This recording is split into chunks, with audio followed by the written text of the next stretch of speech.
You plan the perfect date. You research the restaurant, pick the right flowers, rehearse your stories. You're charming, you're attentive, you pay the bill. You think, this is it. I did everything right. She says she had a nice time. She texts a polite thank you. And then, nothing. The fade begins. You're left wondering what you missed, what more you could have possibly done. You followed the playbook, but the scoreboard is still empty. Here's the hard truth you need to hear. Your playbook is wrong. You've been sold a lie. Obsession isn't created by perfect logistics or flawless performance. In fact, trying to be perfect is the fastest way to become boring, predictable, and utterly forgettable. Real, lasting obsession, the kind that makes her think about you when you're not there, is built on something entirely different. It's built on psychology, not gestures. I'm Alex Reed, behavioral analyst. This is Innerplan. If you're ready to throw out the old rulebook and learn how a woman's mind actually forms deep, lasting attraction, you are in the right place. Hit the like button and subscribe to the channel right now. What I'm about to share has nothing to do with tricks. It has to do with understanding. The common myth is that obsession is about what you give to her. Your attention, your compliments, your consistency. This is backwards. That creates appreciation, maybe. It creates a nice guy. It does not create obsession. Obsession is born from what she discovers within herself when she's with you. Your job isn't to fill her cup. Your job is to make her thirsty. Today I'm giving you the obsession blueprint. 3 pillars, 3 psychological shifts. This is how you move from being a pleasant memory to an unforgettable experience. Let's talk about the first pillar. Think about the last movie that truly gripped you. What held your attention? The unpredictability. You didn't know what would happen next. Your brain was engaged, guessing, wondering. Now, think about your average dating approach. It's predictable. You text good morning. You ask about her day. You plan a dinner date. It's a script. Her brain knows the lines. There's no mystery. There's no pulse. The core idea here is that the human brain is wired to pay attention to patterns that change, not patterns that stay the same. Consistency is the foundation of trust, but a little unpredictability is the spark of obsession. I'm not telling you to be flaky or unreliable. I'm telling you to be interesting. Let me show you the mistake. Meet Mike. Mike likes Lisa. Mike texts Lisa every day at 7 p.m. Hey, how was your day? It's sweet. It's reliable. After 2 weeks, Lisa's brain doesn't even register the text as a novel event. It's background noise. Mike is a metronome, steady, dependable, and completely ignorable. When he asks her out, it's always for Friday dinner. Lisa likes Mike, but she's not thinking about him on Tuesday afternoon. There's no pulse. Now, let's rewrite it. What if Mike didn't text for a day after a great date? What if instead he sent a voice memo the next afternoon saying, "Hey, I just drove past that weird sculpture we talked about. It's even uglier in the daylight. Made me laugh. Hope your presentation killed it." It's different. It's specific. It's tied to a shared moment. It arrives at an unexpected time. Lisa's brain perks up. Oh, that's different. Or, what if instead of asking for Friday dinner, he said, "I'm going to this terrible-looking indoor mini-golf place tomorrow night to see how bad it really is. You have a strong stomach for cheesy decor? Could use a partner in crime." It's an experience, not an interview. It's playful, low pressure, and unique. It has a pulse. The signs you're failing at this are clear. Your interactions feel like a routine. You always initiate the same way. Your dates are variations of the same meal. You never surprise her. You are a steady stream, not a series of interesting waves. The common male mistake is the provider script. Men believe their value is in being a reliable source of comfort and stability.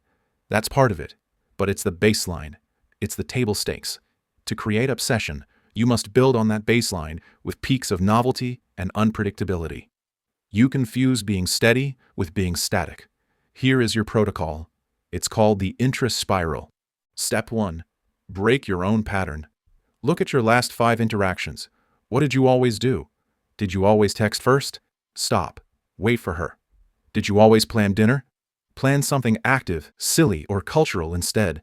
The goal is to disrupt the predictable rhythm you've created. Step 2. Use the shared secret language.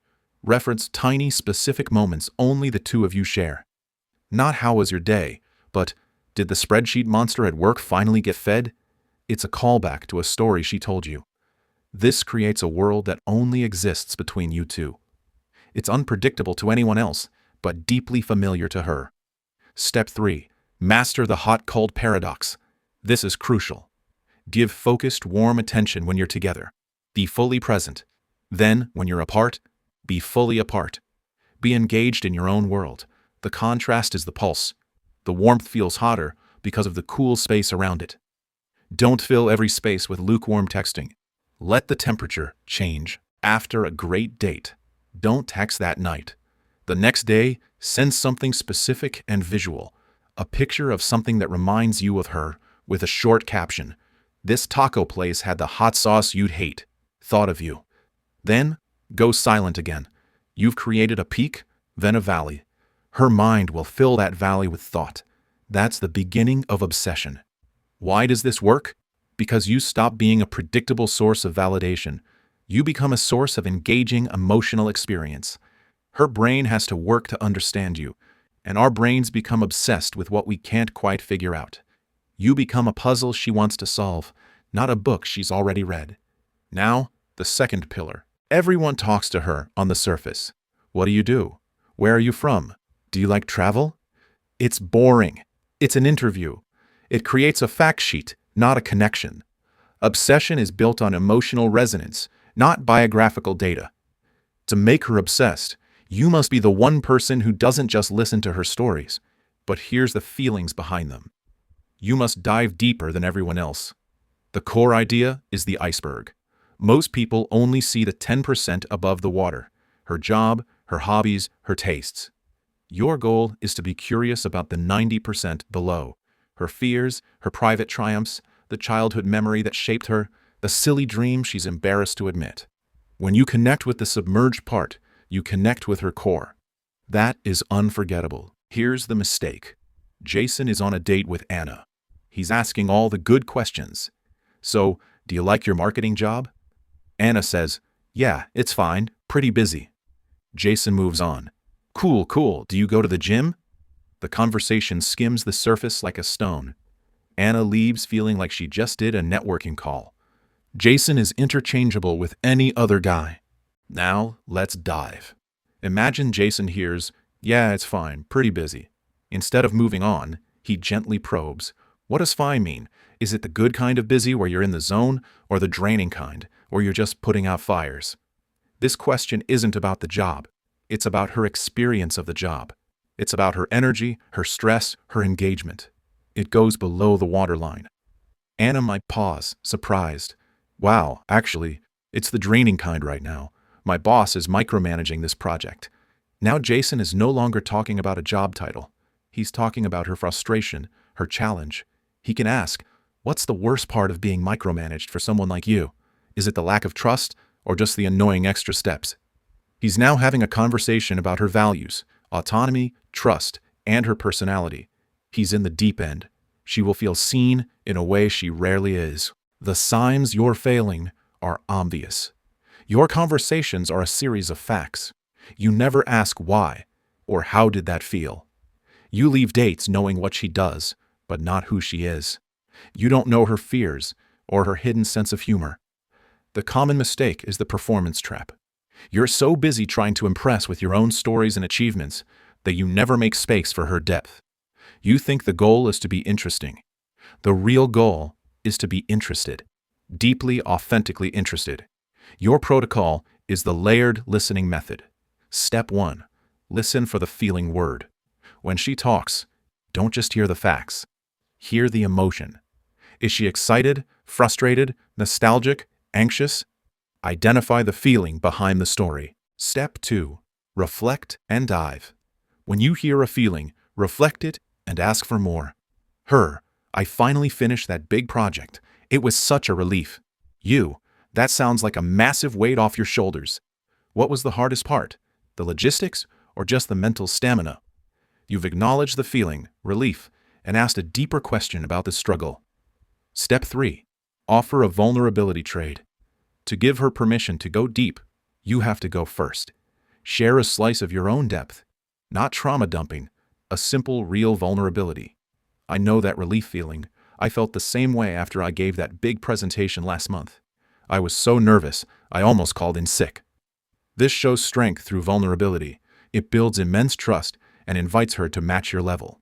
Your exact script for a surface-level topic. She says, "I love hiking." Don't say, "Cool, I do too." What do you love about it? Is it the quiet, beating a tough trail, or just getting away from your phone? This works because you are not just collecting data about a hobby. You are discovering the why behind it. You are connecting with her motivations, her inner world. When you are the person who connects with her inner world, you become irreplaceable. Other guys talk to the avatar. You talk to the person. That creates obsession. Now, the third pillar, the absence algorithm. This is the most misunderstood principle. Obsession doesn't grow in constant presence. It grows in the space between presences. Think about your favorite song. If it played nonstop on a loop, you'd hate it. It's the space between the notes, the anticipation for the chorus, the fact that it ends, that makes you want to play it again. You must become that song. Your absence is not a punishment. It is a necessary part of the emotional rhythm. The core idea is strategic fullness. You are not avoiding her. You are so full of your own mission, your own life, your own purpose, that your time with her is a valuable departure from your norm. You are not waiting for her to give your life meaning. Your life already has meaning, and you are generously allowing her into it. This is the ultimate magnet. Here's the mistake. Chris meets Emma. He's super into her. He texts all day. He's always available. He tailors his weekends to her schedule. He seems empty. His world orbits hers. Emma likes the attention at first, but soon she feels smothered. Worse, she feels no intrigue. There's no mystery. There's no Chris outside of Chris who likes Emma. He's a satellite. Satellites are not obsessed over. They are taken for granted. Let's apply the algorithm. Chris meets Emma. He's interested, but he has a life. He trains for a marathon on Saturday mornings. He has a standing game night with friends on Thursdays. He's working on a certification. When he's with Emma, he's present. But when he's not, he's gone. He's living. Emma hears about his marathon time, his funny friend drama, his progress on his course. His life sounds interesting. She wonders what he's doing. She wants to be part of that full life, not be the center of an empty one. The signs you're failing are painful. You cancel your own plans if she's free. Your mood is directly tied to her attention. You have no exciting stories that don't involve her. You are always available. The common mistake is the attention flood. You believe that more attention equals more affection. It equals less respect and less intrigue. You are devaluing your most precious asset, your time and focus. Your protocol is the purpose-first framework. Step 1. Schedule your non-negotiables first. Before you even think about her schedule, block out time for your pillars. Your health, gym, sports, your craft, work, skill development, your community, friends, family. These are immovable. You are a man with priorities. Step 2. Invite her into the gaps. When planning, you don't say, "I'm free whenever." You say, "Here's my week. I've got my project deadline Tuesday, training Thursday night, and helping my dad Saturday morning. I'm free Wednesday evening or Sunday afternoon. What works for you?" You have just demonstrated value through scarcity. You've shown a full life. You've made the time you give her feel selected, not default. Step 3. Create the positive ghost. After a great time together, be the first to end it on a high note. "Tonight was fantastic. I've got an early start tomorrow for my project. Can't wait to see you next week." Then you leave. You disappear into your purposeful life.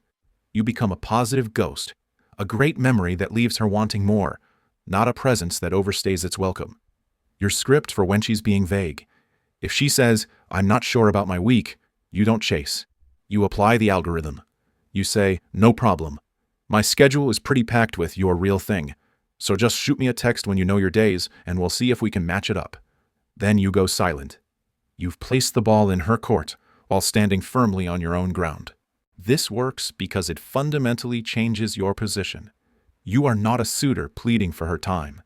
You are a prize with a busy calendar. You train her that access to you and your world is a privilege, not a right. Humans obsess over what they perceive as high value and slightly out of reach. You become that by having a real, compelling life outside of her. Let's bring this all together. The obsession blueprint. Pillar 1 is the unpredictable pulse. Stop being a metronome. Become a song with a beat she can't predict. Use the interest spiral. Break patterns. Use shared secrets. Master the hot-cold paradox. Pillar 2 is the depth dive. Stop conducting interviews. Become an explorer of her inner world. Use the layered listening method. Listen for feelings, reflect and dive. Trade vulnerabilities. Pillar 3 is the absence algorithm. Stop flooding her with your presence. Become a man so full of purpose that your time is a gift. Use the purpose-first framework. Schedule your mission first. Invite her into the gaps. Be a positive ghost. This is not about manipulating a specific woman. This is about upgrading yourself into a man who naturally commands deep attraction. You work on becoming unpredictable in a good way, deeply connecting, and purposefully whole. Obsession is the natural byproduct. You stop chasing. You start attracting. You become the man she can't get out of her head because you're the most interesting, understanding, and substantial person she knows. Now I want you to be brutally honest with yourself. Which pillar is your weakest link right now? Is it your pulse, your depth, or your absence? Comment pulse, depth, or absence below. Tell me which one you've been neglecting. I read every comment. If this blueprint showed you a path beyond nice guy routines, hit the like button right now. It helps this channel more than you know. Subscribe to Innerplan. Next week, we're decoding the most common trap, why being too available is killing your attraction, and how to fix it for good. I'm Alex Reed. Lead with understanding.